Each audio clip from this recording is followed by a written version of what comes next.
My sister Kendra invited me to go with her as her +1 to VidCon.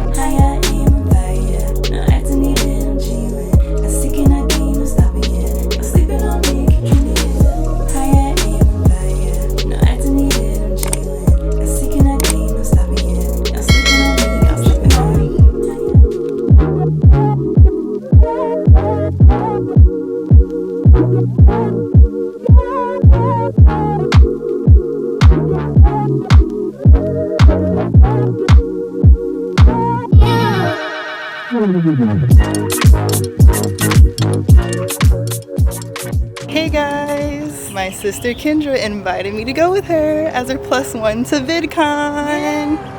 On Juneteenth. On Juneteenth, it's Juneteenth. The security guy we just saw, he was like, "Happy Juneteenth, you guys." So yes. Nice. I've always wanted to come to VidCon, so this is really cool. So thanks, sis. We got some Starbucks, and I got the horchata, the iced horchata oat milk shaken espresso. And it's not good, you guys. Don't try it. Oh my god. We're trying to figure out which session we want to go to. There's a digital marketing one. What's next for podcasting is at 11:30, which means we only have 30 minutes in one of the 11 a.m. ones. Yeah. And then we got to walk there. So and we definitely want to do that one. We have to do the podcast one. We definitely got to go to this one for sure. What's next for podcasting? Data discovery and monetization. That looks good. This coffee's terrible. That's all I have to say.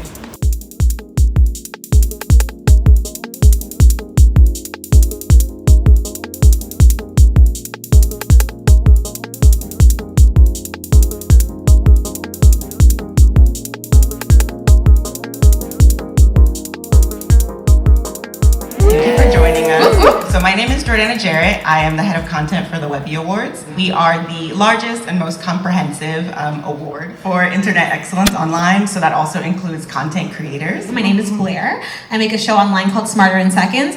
There's a lot of things that we have to learn about, okay? But it started way back when I was a little girl and I would be sitting in class as the only black girl, and my teachers would kind of skip over Black History Month, and I'd be like, well, if you're not going to teach it, I guess I'll teach it. And then I would start doing little segments, and I kind of became known at school for doing that. I create short form content with squirrels. Never knew that I would be doing this, but that is my story. I'm a #1 bestseller children's author. I was just wondering if you could walk us back to that moment, you know, kind of what inspired it. Did you think that it would blow up to become so viral and also your niche now? Did I think that it would become so viral and impactful? No. I didn't have any intention to make this anything, right?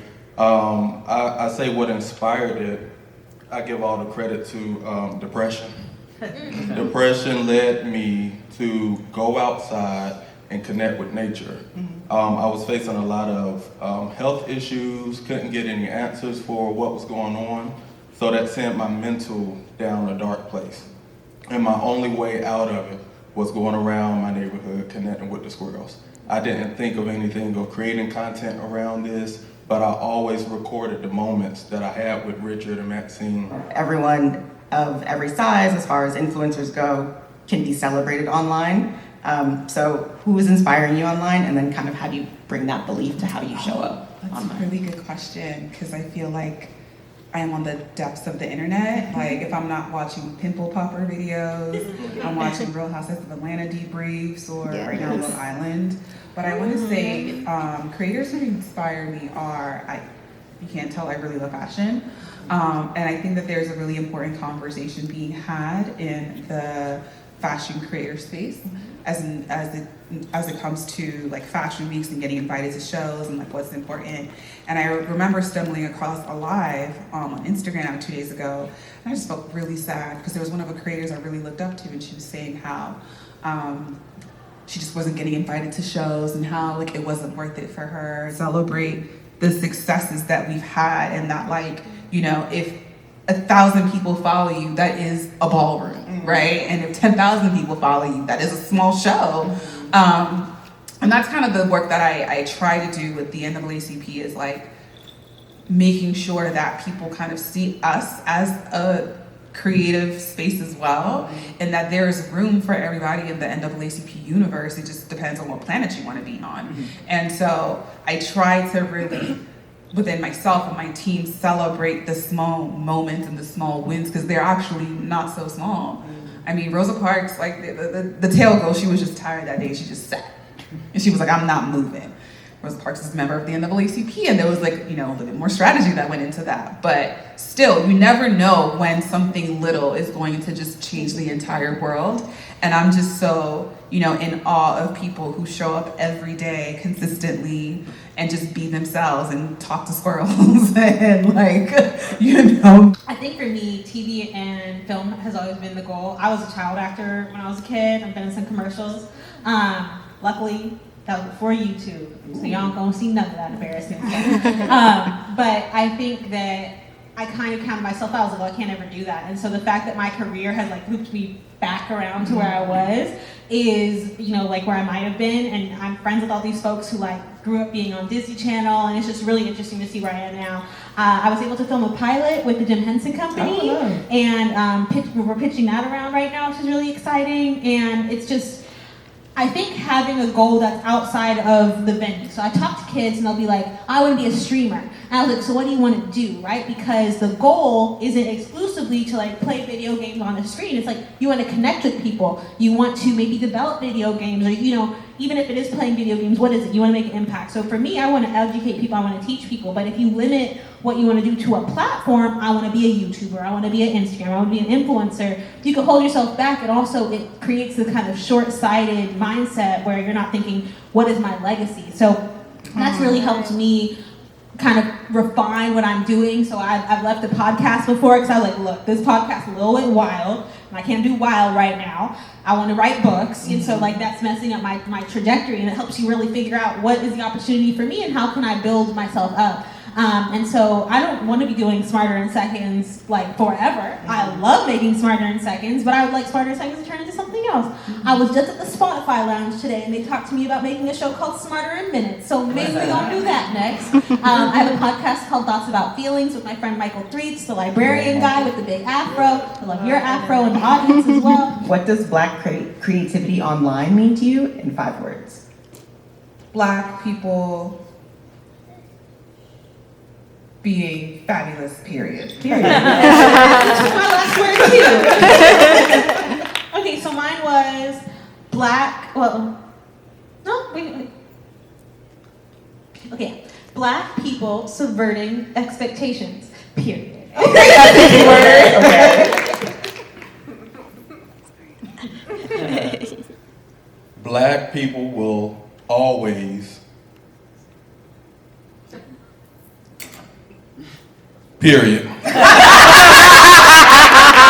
Thank you all so much for joining us. Thank you so much.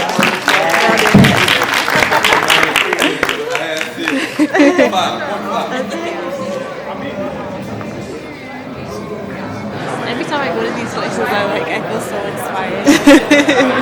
It's fun.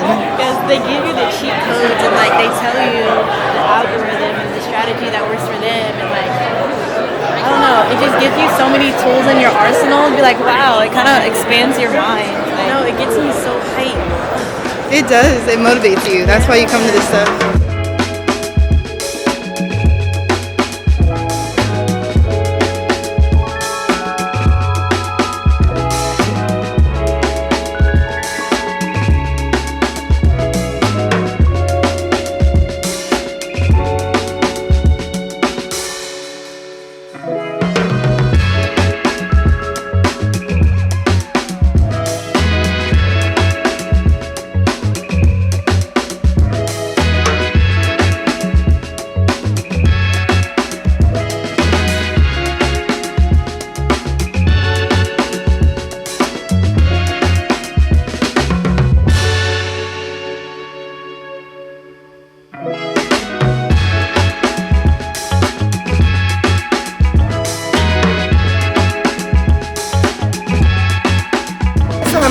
Oh my gosh, I don't want to change it right now. Oh my god, my freaking phone's about to die.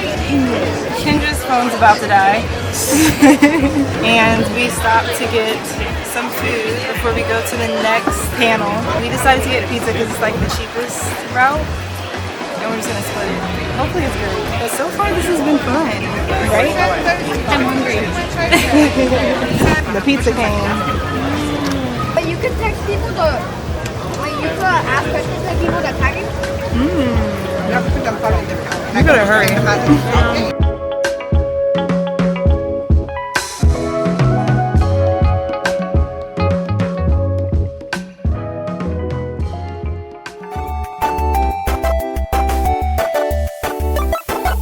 Okay, that is it for day one of VidCon, and we ran into our school, had a booth there, the Los Angeles Film School, which was really cool. So we got to see the person who what's her name? Erica.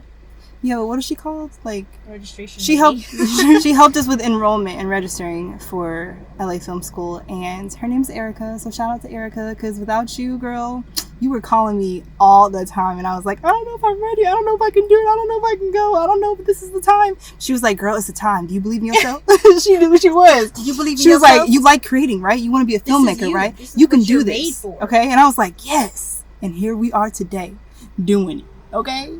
We doing it. We creating. We're always creating. We're going to stay creating. She was like, what are you doing here? She said, creating, right? Yes. I said yes. And it's their first year at VidCon. So That's the their crazy first part. year at VidCon, our first year at VidCon. Remember him? Oh my God, He yeah. was Wasn't he a there. teacher? Yes, he produced Our old class. professors. He's the one that helped us with the pitch that we had. Yeah, Michael Zumas. That's so funny. Crazy. But yeah, that wraps it up for VidCon. We are about to go hit this traffic, probably go to the bar real quick, get a little something so we don't sit in the traffic for too long. Is this Michael? It is. Oh my God, that's our old peer. That our is friend. not. Is that Michael? I for think real? it is. Wow. I wonder how he's doing. That's crazy. But yeah, VidCon, you were good. Day one was cool. The black, I don't know what it was. Dang, I'm gonna put it here. But this one, if you guys ever go to VidCon and you're a black creator, go to the next year's session. If not, go to I don't even know what I'm gonna edit this. So go next year. Make sure you check them out, because anything related to black, especially because it was Juneteenth too. It's Juneteenth today, so happy Juneteenth, y'all. Definitely check them out. There was not a lot of people in that room, and we were kind of disappointed because there was a lot of knowledge that was spit, that was spat, that had spat. I will be signing off, and I'll see you guys for VidCon day 2, or maybe I'll combine it all together. Deuces. Okay, you guys, I don't know if you can hear me, but I wanted to come on and say that I am currently en route because I'm about to go to VidCon day 2. You guys, this traffic is crazy. Kendra is there. Kendra's my sister. You guys saw her before this. You guys saw that she is the reason that I'm able to go to VidCon. So I just got off work. I'm heading to VidCon now, and I'll be there in 36 minutes. But Kendra went into one of the workshop sessions, and LaurDIY was on the panel. And if you guys know me, you know that I love watching a lot of YouTubers, specifically Remy Ashton, Miss Remy Ashton.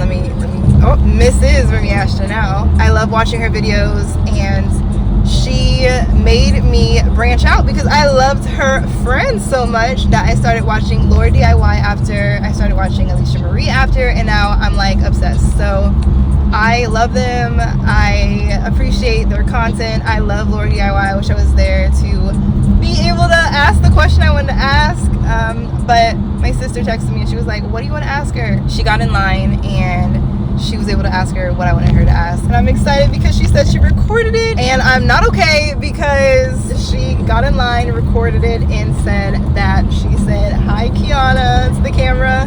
So I'm super excited. I think it was to the camera. It could have been just a voice memo. I don't know, but hopefully, she's calling me right now, so I'll enter the footage now. First 3 seconds of the hook. I feel like the hook is not something that was ever discussed 5, 6, 7 years ago, and now it's all about that first 3 seconds, the hook, to break through the noise of social media because it's so saturated now. So I think it's about the storytelling, what are you offering your viewers in terms of, is it entertainment, is it relatability, is it education of some sort, and how are you grabbing their attention and keeping them there with your story?